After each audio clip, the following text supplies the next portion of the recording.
السلام علیکم ورحمۃ اللہ وبرکاتہ۔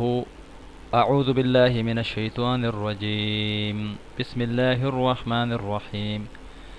محترم سامعین، نبی علیہ الصلاۃ والسلام کے اوپر ایک مرتبہ درود پاک پڑھ لیں۔ اللہم صلی علی محمد وعلی آل محمد کما صلیت علی ابراہیم وعلی آل ابراہیم انک حمید مجید۔ اللہم بارک علی محمد وعلی آل محمد کما بارکت علی ابراہیم وعلی آل ابراہیم انک حمید مجید۔ حساب قیامت میں آسانی کے 3 اسباب۔ 3 باتیں جس شخص میں ہوں گی، اللہ تعالیٰ قیامت کے دن اس کا حساب بہت آسان طریقے سے لے گا اور اس کو اپنی رحمت سے جنت میں داخل فرمائے گا۔ سبحان اللہ۔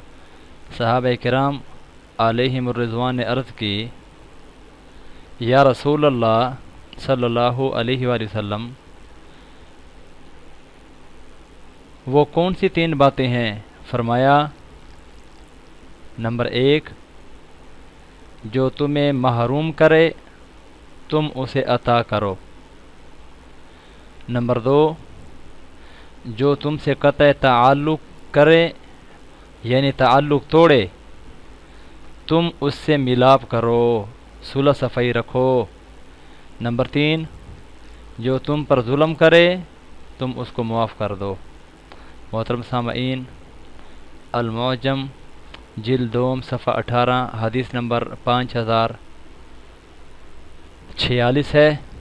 محترم سامعین، دعا فرمائیں کہ اللہ رب العزت ہم سب کو یہ 3 باتیں اس کے اوپر عمل کرنے کی توفیق عطا فرمائے، اللہ ہماری بخشش کا ذریعہ بنائے اور اللہ رب العزت ہماری جنت کے داخلے کا ذریعہ بنائے۔